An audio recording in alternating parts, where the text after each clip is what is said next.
충격적인 소식입니다. 한국에는 천연 자원이 없습니다. 저희 러시아는 서해의 통제권을 쥐고 있고 북극해까지도 진출 계획을 세우고 있습니다. 한국을 비롯해 천연 자원이 없는 나라는 앞으로의 세계에서 더 뻗어나갈 힘이 없습니다. 여러분이 방금 들으신 발언은 러시아의 한 경제학자가 영국 런던 대학교에서 개최된 학술회에서 한 발언입니다. 세계적으로 저명한 학자들이 모인 자리에서 나온 이 러시아 학자의 발언에 한 명문대 대학원생이 화답 발표를 했는데요. 해당 내용이 SNS에 퍼져 네티즌들에게 충격을 주고 있다고 합니다. 대체 어떤 내용인지 바로 들어보겠습니다. 안녕하세요. 제 이름은 한스 밀러입니다. 저는 런던 대학교에서 경제학부 교수로 일하고 있어요. 제가 가르치는 건 국가들이 어떻게 부유하고 강해지는지에 관한 내용이죠. 오랫동안 저는 한 가지 단순한 진리를 믿고 있었어요. 석유, 가스, 귀중한 광물 같은 천연 자원이 많은 나라들이 세계에서 가장 강한 국가가 된다는 거예요. 자원이 없는 나라들은 진정한 강대국이 될 수 없다고 생각했죠. 적어도 그동안은 그렇게 생각하고 있었습니다. 오늘도 평소와 같은 날이 시작되고 있었어요. 대학 근처 제 아파트에서 일찍 일어나 빨리 샤워를 하고 제가 가장 좋아하는 짙은 파란색 정장에 빨간 넥타이를 매고 있었죠. 학술 행사에는 항상 격식을 차려입는 편이에요. 대학 복도는 제가 큰 회의실로 걸어가는 동안 조용했습니다. 오늘의 학술 회의 제목은 자원과 해양 접근성, 21세기 국가 번영의 조건이었어요. 저는 그냥 참석자가 아니라 주요 주최자이자 패널 진행자였죠. 둥근 테이블들이 깨끗한 하얀 테이블보와 함께 완벽하게 배치되어 있었죠. 앞쪽에는 큰 프로젝터 스크린이 걸려 있었고요. 작은 테이블 카드들이 각 중요한 손님들이 앉을 자리를 보여주고 있었습니다. 저는 메인 테이블에 앉아 제 노트를 펼쳐놓고 있었어요. 익숙한 통계들이 저를 안심시키고 있었죠. 세계 20대 경제 강국 중 15개 국가가 상당한 천연 자원을 보유하고 있었어요. 거대한 가스 매장량을 가진 러시아, 석유가 많은 사우디아라비아, 철과 석탄이 풍부한 호주 같은 나라들이 자연적으로 강력한 국가들이었죠. 제 발표 자료에는 자원이 풍부한 국가들이 자원이 없는 국가들보다 어떻게 꾸준히 더 나은 성과를 내는지 보여주는 명확한 차트들이 있었습니다. 이번 회의는 드디어 작고 자원이 부족한 국가들이 자연적 강대국들과 경쟁할 수 있다는 생각을 잠재울 거야. 저는 개회사를 검토하며 중얼거리고 있었어요. 9시 30분쯤 사람들이 도착하기 시작했습니다. 유명 대학의 중요한 교수들이 오고 있었어요. 비싼 정장을 입은 정부 관리들도 있었죠. 자신의 지도 교수를 감동시키고 싶어하는 박사과정 학생들도 보이고 있었고요. 저는 모스크바 국립대학의 러시아 동료인 세르게이 이바노프 교수가 그의 박사과정 학생 나탈리아 페트로바와 함께 들어오는 것을 알아봤어요. 그들은 자원이 풍부한 국가들에 관한 제 이론을 뒷받침하는 연구 자료들이 가득한 폴더를 들고 자신감 있게 보이고 있었습니다. 한스, 다시 만나서 반갑군. 세르게이가 다가오며 인사하고 있었어요. 그의 회색 머리와 진지한 얼굴은 전형적인 러시아 학자처럼 보이게 했죠. 우리 발표는 너희 개회사를 완벽하게 뒷받침할 거야. 자원이 풍부한 국가들에 대한 데이터는 부정할 수 없어. 저는 만족스럽게 고개를 끄덕이고 있었어요. 훌륭해. 청중들은 자원이 운명을 결정한다는 것을 이해해야 해. 그건 단순한 경제적 사실이니까. 10시가 되자 방에는 약 180명의 사람들로 가득 차 있었어요. 대화 소리가 공간을 채우고 있었습니다. 저는 단상에 서서 마이크를 두드리고 목을 가다듬고 있었어요. 21세기 국가 번영 요인에 관한 회의에 오신 것을 환영합니다. 저는 자신감 있게 시작했어요. 오늘 우리는 천연 자원이 어떻게 세계 경제 계층을 형성하는지 살펴볼 것입니다. 제가 자원 부의 중요성이 국가 성공의 주요 결정 요인이라는 소개를 계속하자 고개를 끄덕이는 사람들이 보이고 있었습니다. 이건 제게 익숙한 영역이었어요. 편안하고 예측 가능하고 수십 년간의 경제 연구에 기반한 내용이었죠. 제 소개 후 세르게이는 시베리아 천연가스가 어떻게 러시아 경제를 변화시켰는지 보여주는 인상적인 차트들로 러시아의 사례를 발표하고 있었어요. 그의 학생 나탈리아가 통계와 함께 이어받았죠. 세계 20대 경제 강국 중 15개가 상당한 천연 자원을 보유하고 있습니다. 그녀가 선언했어요. 자원이 없는 국가들은 다른 나라들에 의존해야 하며 이는 그들의 독립성을 제한합니다. 발표는 정확히 계획대로 진행되고 있었어요. 저는 청중들이 메모를 하는 것을 만족스럽게 지켜보고 있었죠. 제 세계관이 다시 한번 확인되고 있었습니다. 그때 세 번째 줄에서 손이 올라가는 것을 알아챘어요. 저는 그녀가 해양 안보를 연구하는 브라질 출신 박사과정 학생인 마리아 산토스라는 것을 알아봤어요. 그녀의 발언을 허락하기 전에 잠시 망설이고 있었습니다. 그녀는 발표 일정에 없었거든요. 네, 산토스 씨. 우린 빡빡한 일정이 있지만 간단한 질문을 하셔도 좋습니다. 제가 시계를 보며 말하고 있었어요. 마리아가 일어섰습니다. 그녀의 자신감 있는 자세가 저를 놀라게 하고 있었어요. 감사합니다, 윌러 교수님. 1965년 요르단-사우디아라비아 영토 교환 사례에 대해 이야기하고 싶습니다. 이 사례는 오늘의 주요 논점에 중요한 발레를 제공한다고 생각해요. 저는 약간의 짜증을 느끼고 있었어요. 요르단, 경제적 중요성이 없는 작은 중동 국가? 이게 세계 경제 강국들에 관한 우리 토론에 무슨 기여를 할 수 있을까요? 3분 드리겠습니다. 저는 단호하게 말했어요. 그 다음엔 예정된 발표로 돌아가야 합니다. 1965년 요르단은 서울시보다 10배나 큰 땅을 포기했어요. 마리아가 설명하고 있었어요. 이 땅에는 잠재적인 유전이 있었죠. 그 대가로 그들은 홍해에 있는 단 19km의 해안선만 받았어요.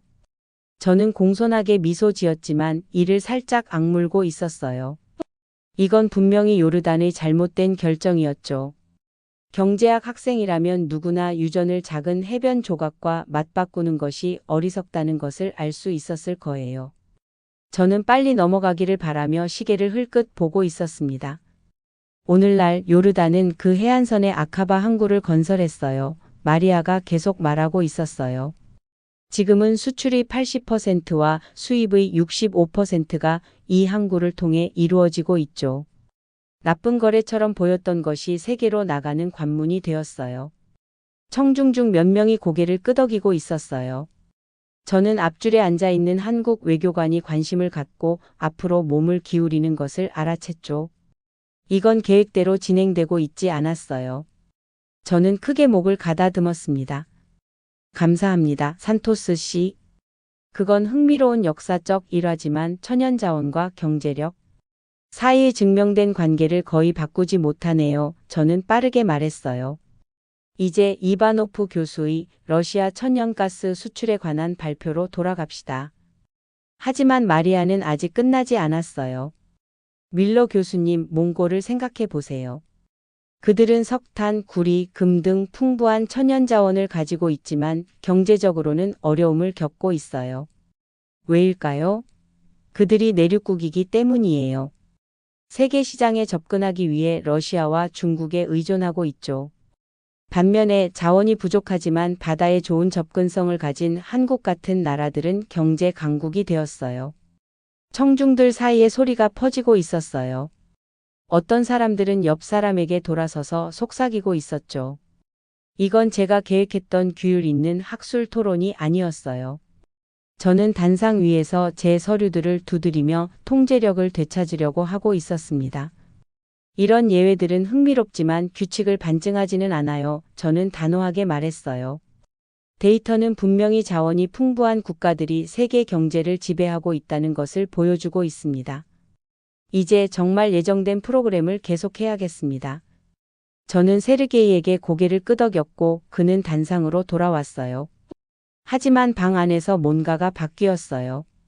사람들은 더 안절부절 못하고 덜 확신하는 것 같았죠. 일부는 심지어 휴대폰과 태블릿으로 한국과 요르단에 관한 정보를 찾아보고 있었어요. 제가 조직한 깔끔하고 질서 있는 회의가 새로운 아이디어들로 인해 복잡해지고 있었습니다. 커피 휴식 시간에 저는 다과 테이블 옆에 혼자 서서 필요 이상으로 오랫동안 커피를 저어대고 있었어요. 제 손은 좁고 환한 원을 그리며 움직이고 있었죠. 주변에는 작은 그룹들이 주요 발표보다는 마리아의 주장에 대해 토론하고 있었어요. 저는 대화 속에서 바다 접근성, 한국의 기적, 자원의 저주 같은 문구들이 떠다니는 것을 듣고 있었습니다. 저는 평소에는 블랙 커피를 마시는데도 설탕 큐브를 2개 더 넣었어요. 제 생각은 흩어지고 짜증이 나고 있었죠. 30년의 연구, 수십 편이 출판된 논문들, 자원이 어떻게 국가의 운명을 결정하는지 설명하는 수많은 강의들. 그런데 이제 이 박사과정 학생이 작은 해안선과 한국 수출에 관한 이야기로 이 모든 것에 도전하고 있었어요. 윌러 교수님 함께 해도 될까요? 고개를 들어보니 앞줄에 있던 한국 외교관이 보였어요. 그는 나이가 좀 있어 보였는데 아마 60대쯤 되었을 거고 은빛 머리에 완벽하게 재단된 회색 정장을 입고 있었죠. 그의 이름표에는 박 대사라고 적혀 있었어요. 저는 뻣뻣하게 고개를 끄덕였어요. 특별히 함께하고 싶지는 않았지만 거절하기에는 너무 예의 바른 사람이었죠. 교수님의 회의가 매우 생각을 자극하네요. 박 대사가 차분하게 차를 저으며 말했어요. 아마도 교수님이 의도한 방식과는 다르게요. 저는 살짝 찡그렸어요. 존경하는 대사님, 몇 가지 예외적인 사례가 수십 년의 경제 연구를 무효화하지는 않습니다. 자원이 부를 창출해요. 이건 간단한 인과관계입니다. 박 대사는 생각에 잠겨 찻잔을 바라보고 있었어요. 제가 한국에서 어릴 때 우리는 세계에서 가장 가난한 나라 중 하나였어요. 자원도 없고 전쟁으로 황폐화되었죠. 대부분의 전문가들은 우리에게 미래가 없다고 말했어요. 저는 불편하게 자세를 바꿨어요. 이 외교관에게 역사 수업을 들을 필요가 없었죠. 그런데 오늘날 그는 조용히 계속했어요. 우리는 세계 12위 경제 대국이 되었습니다. 조선, 전자, 자동차, 모두 상당한 천연 자원 없이요. 다른 역사적 상황이죠. 저는 중얼거렸어요. 냉전 시대 미국의 지원, 특별한 조건들. 박 대사는 부드럽게 미소 짓고 있었어요. 아마도요. 또는 아마도 다른 요소가 작용하고 있을지도 모릅니다. 바다를 통한 세계와의 연결, 세계의 해안선, 주요 해운 노선. 어쩌면 국가가 가진 것보다 다른 모든 사람들과 어떻게 연결되는지가 더 중요할지도 모르죠. 종이 울리면서 커피 휴식 시간의 끝을 알렸어요. 사람들이 회의실로 돌아가기 시작하고 있었습니다. 밀러 교수님은 훌륭한 학자십니다. 박 대사가 떠날 준비를 하며 말했어요. 하지만 진정으로 위대한 학자의 표시는 자신이 옳다는 것을 아는 것뿐만 아니라 자신이 틀릴 수도 있다는 것을 기꺼이 고려하는 것이죠. 저는 넥타이를 바로잡고 깊게 숨을 들이마시고 회의실로 돌아갔어요. 두 번째 세션은 다른 나라들의 사례 연구에 초점을 맞출 예정이었죠. 마리아는 한국의 발전 모델에 관해 더 발표할 예정이었어요. 저는 그녀를 방해하고 제 이론을 다시 주장하고 회의의 통제권을 되찾고 싶었어요. 다음으로 마리아 산토스의 한국 경제 발전 모델에 대한 발표를 듣겠습니다. 제가 발표했어요. 마리아는 자신감 있는 미소로 단상에 올라섰어요. 프로젝터에는 그녀의 첫 슬라이드가 보이고 있었죠. 한국 자원 빈곤에서 경제 강국으로. 1960년대 초 한국의 1인당 평균 소득은 약 100달러였어요. 마리아가 시작했어요. 거의 천연 자원이 없었죠. 많은 전문가들은 한국이 영원히 가난할 것이라고 예측했어요. 저는 청중들을 힐끗 보았어요. 제 개회사 때보다 더 모두가 집중해서 듣고 있었죠. 이런 건 학술회의에서 보통 있는 일이 아니었어요. 보통은 발표 중에 사람들이 휴대폰을 확인하거나 옆 사람과 속삭이곤 했거든요. 오늘날 한국은 세계 12위 경제 대국이에요. 마리아가 계속 말하고 있었어요. 석유, 가스, 귀중한 광물 없이 어떻게 이런 성과를 이룰 수 있었을까요? 그녀는 다음 슬라이드로 넘겼고 해운 경로가 표시된 세계 지도가 보이고 있었어요. 두꺼운 파란색 선들이 바다를 가로지르고 있었고 많은 선들이 한반도 주변에서 모이고 있었죠. 답은 해양 연결에 있어요. 놀랍게도 한국 무역의 99.6%가 바다를 통해 이루어지고 있어요. 그 숫자가 저에게 물리적인 충격처럼 다가왔어요. 99.6%라고요? 저는 항상 국가들이 자신의 국경 내에 가진 유전, 광산, 숲 등에 집중해 왔었죠. 외부 세계와의 연결이 핵심일 수도 있다는 것을 심각하게 고려한 적이 없었어요. 세르게이가 제게 몸을 기울였어요. 이건 데이터를 골라 잡는 거야. 그가 속삭였어요. 그녀는 자원이 풍부하면서 성공한 모든 국가들을 무시하고 있어. 저는 기계적으로 고개를 끄덕였지만 마리아의 발표에서 시선을 뗄 수 없었어요. 그녀는 부산항에 대한 정보를 계속 말하고 있었어요.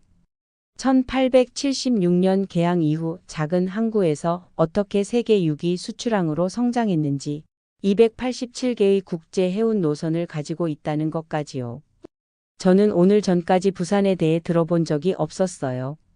한국은 세계의 뚜렷한 해양 경로를 가지고 있어요. 마리아가 지도를 가리키며 설명하고 있었어요. 동해는 태평양과 아메리카로 연결되고 남해는 동남아시아와 인도양으로, 서해는 중국과 유럽으로 연결돼요. 어떤 단일 봉쇄도 한국을 세계 무역에서 완전히 차단할 수 없어요. 세르게이가 메모를 끄적이더니 이렇게 말했어요. 러시아처럼 유전이 있다면 이 모든 것이 필요 없지. 저는 다시 고개를 끄덕였지만 제 머릿속의 확신은 오래된 벽돌담처럼 무너지고 있었어요. 스웨덴 출신의 한 박사 과정 학생이 손을 들었어요. 지정학적 위험은 어떻게 되나요? 러시아가 북극해를 군사적으로 통제한다면 이러한 무역 경로를 방해할 수 있지 않을까요? 세르게이가 똑바로 일어났어요. 이 질문이 마음에 든 것 같았죠. 러시아는 북극의 인공기지를 확장하고 있어요. 그가 자신감 있게 말했어요. 우리의 쇄빙선들은 북부 경로를 통과하는 사람들을 통제할 수 있어요. 저는 마리아가 걱정스러워하거나 당황할 것이라 예상했어요. 하지만 그녀는 미소 짓고 있었어요. 국제수역은 유엔 해양법 협약에 의해 보호받고 있어요. 그녀가 대답했어요. 2016년 국제사법재판소는 어떤 단일 국가도 이러한 경로를 독점할 수 없다고 판결했어요. 게다가 한국의 세방향 접근법은 그들이 결코 하나의 경로에만 의존하지 않는다는 걸 의미해요. 토론은 단순한 경제 모델을 넘어 국제법, 군사력, 지리에 관한 복잡한 질문들로 확장되고 있었어요. 자원이 모든 것을 결정한다는 제 깔끔한 이론은 이제 너무 단순해 보이고 있었어요. 마리아는 대화를 더욱 확장시키는 예시들을 계속 이야기하고 있었어요. 먼저 그녀는 스리랑카의 한반토타 항구에 대해 이야기했어요. 중국이 11억 달러를 투자해 건설했지만 스리랑카가 대출금을 갚지 못하자 항구를 99년 동안 중국에 임대해야 했다고요. 이건 바다 접근성이 신중하게 관리되지 않으면 어떻게 함정이 될 수 있는지 보여줘요. 그녀가 설명했어요. 다음은 파키스탄의 과다르 항구였어요. 이건 중국의 거대한 620억 달러 투자 프로젝트의 일부였죠. 파키스탄은 이제 전체 외국 부채의 22%를 중국에 지고 있고 파산 가능성에 직면해 있다고 해요. 이게 정말 자원 중심 번영 모델일까요? 마리아가 물었어요. 일본 학자 한 명이 한국 수역에서의 불법 러시아 어업에 관한 문제를 제기했어요. 2016년 한국 해양경찰이 위험에 처했던 사건을 언급하면서요. 단 몇 시간 전만 해도 저는 이것이 경제 이론과 무관하다고 일축했을 거예요. 하지만 이제는 해양 국경, 자원 보호, 국가 안보 사이의 복잡한 관계에 대해 궁금해하고 있었어요. 토론은 한국의 조선업 우위, 반도체 제조, 전기차 배터리 등의 사례로 계속되고 있었어요. 각 사례는 제 자원 중심 세계관에 더 많은 도전을 던지는 것 같았어요. 주변에서 다양한 반응들이 보이고 있었어요. 세르게이는 점점 더 좌절감을 느끼는 것 같았고, 마리아가 강한 주장을 할 때마다 그의 얼굴이 붉어지고 있었어요. 일부 청중들은 새로운 아이디어에 열심히 고개를 끄덕이고 있었고, 다른 사람들은 혼란이나 반대의 표정으로 찡그리고 있었어요. 박 대사는 가끔 제 눈을 마주치며 격려하는 듯한 고개 끄덕임을 보내고 있었죠. 마리아의 다음 슬라이드는 세 개의 한국 회사를 보여주고 있었어요. 현대중공업, 삼성중공업, 대우조선해양이었죠. 이 한국 조선소들이 세계 시장의 40%를 차지하고 있어요. 그녀가 설명했어요. LNG 운반선과 친환경 선박 같은 첨단 선박 분야에서 선두를 달리고 있죠. 저는 자리에서 몸을 움직였어요. 조선업은 전통적으로 큰 철강 산업을 가진 자원이 풍부한 국가들이 주도했었거든요. 한국이 어떻게 상당한 철광석 매장량 없이 이걸 해낼 수 있었을까요? 다음은 반도체 제조였어요.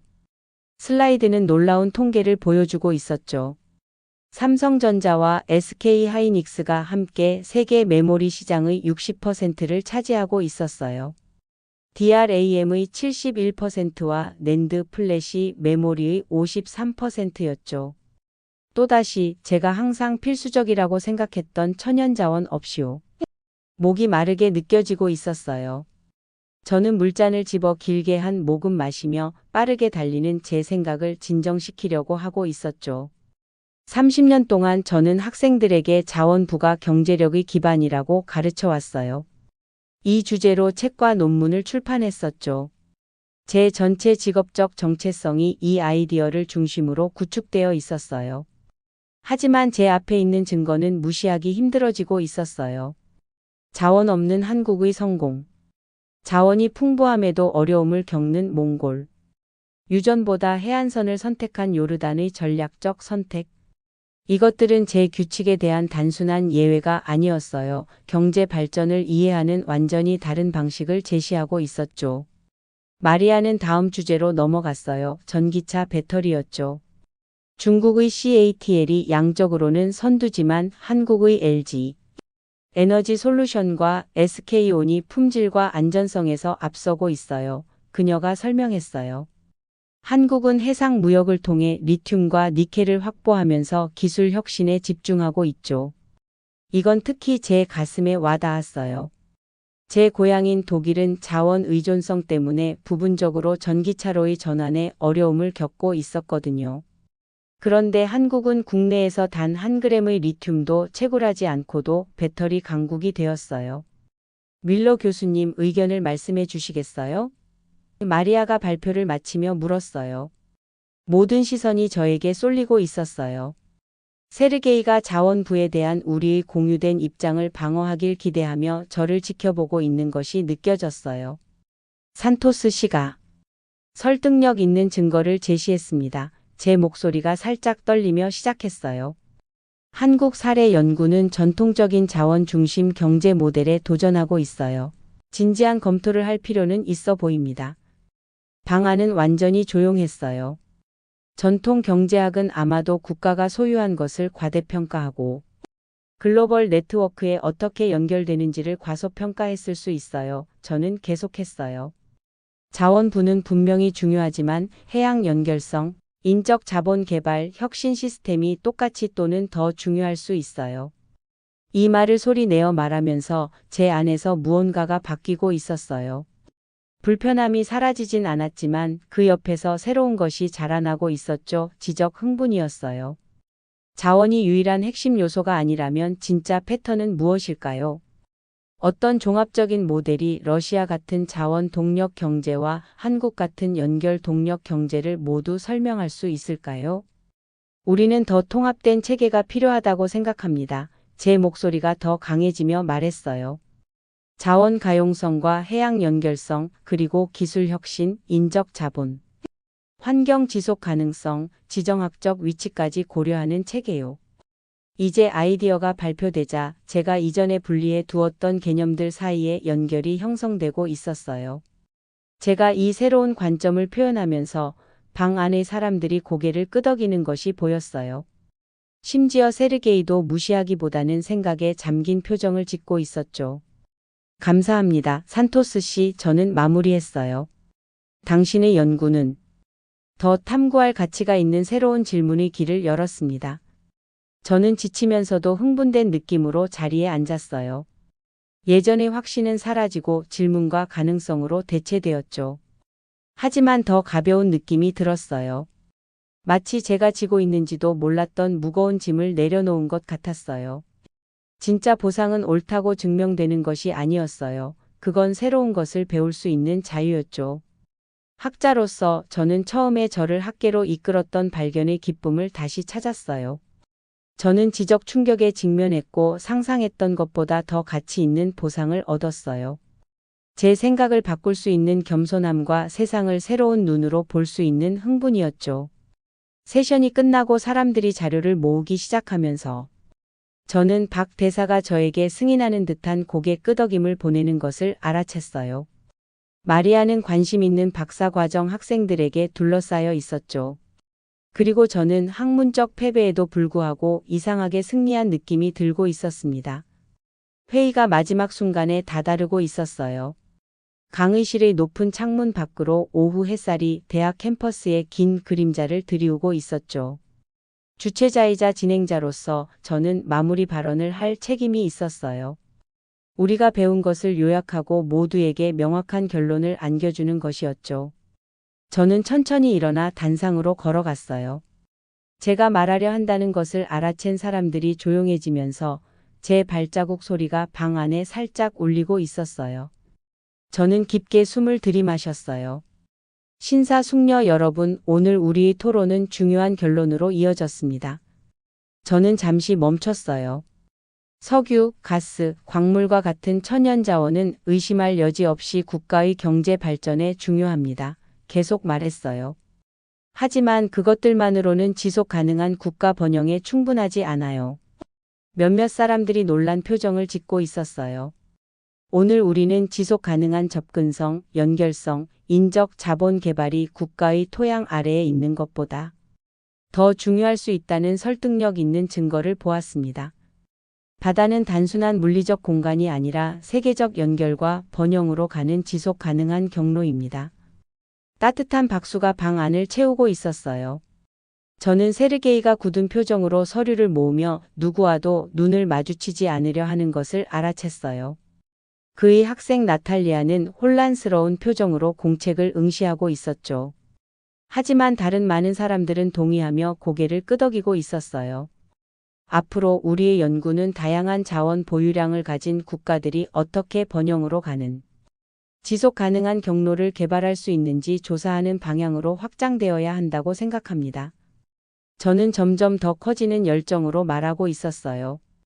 한국 모델은 자원 제한을 극복하려는 국가들에게 특히 가치 있는 통찰력을 제공합니다. 제가 발언을 마치자 사람들이 일어나서 박수를 치고 있었어요. 회의는 공식적으로 끝났어요. 사람들은 발표된 아이디어들에 대해 활기차게 대화하며 밖으로 나가기 시작했죠. 몇몇은 질문과 의견을 가지고 저에게 다가왔어요. 어떤 사람들은 지지하고 다른 사람들은 여전히 의심스러워하고 있었죠. 저는 더 이상 모든 답을 가지고 있는 척하지 않고 모두에게 솔직하게 대답했어요. 저는 마리아가 떠날 준비를 하고 있는 것을 알아채고 그녀에게 다가갔어요. 산토스 씨, 제가 손을 내밀며 말했어요.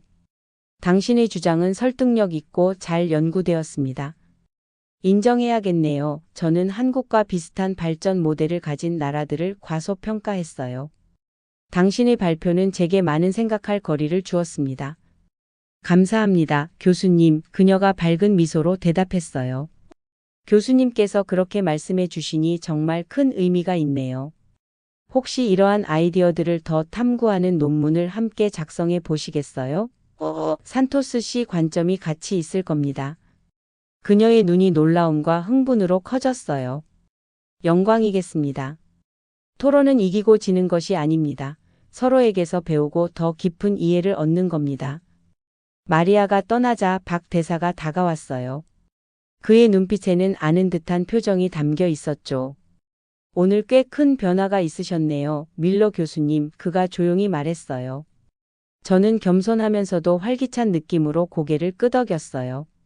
30년 동안 하나의 설명만 믿어왔는데 이제 보니 그건 전체 그림의 일부에 불과했네요.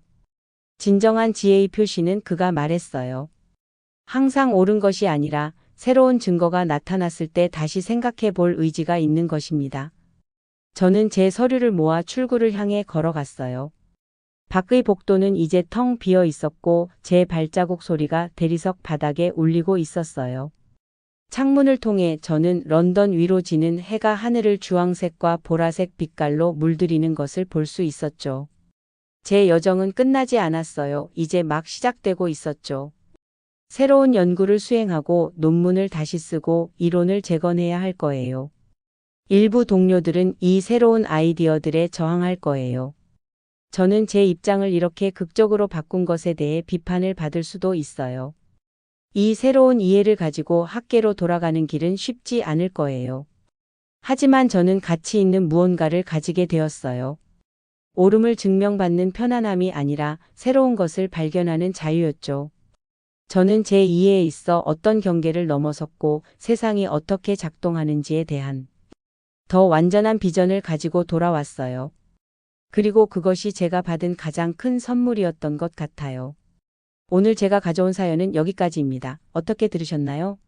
따뜻한 사연을 주변에 나누고 댓글로 여러분의 생각을 알려주세요. 좋아요와 구독, 알림 설정 항상 감사합니다. 오늘 하루도 행복 가득하시고 저는 무한감사였습니다.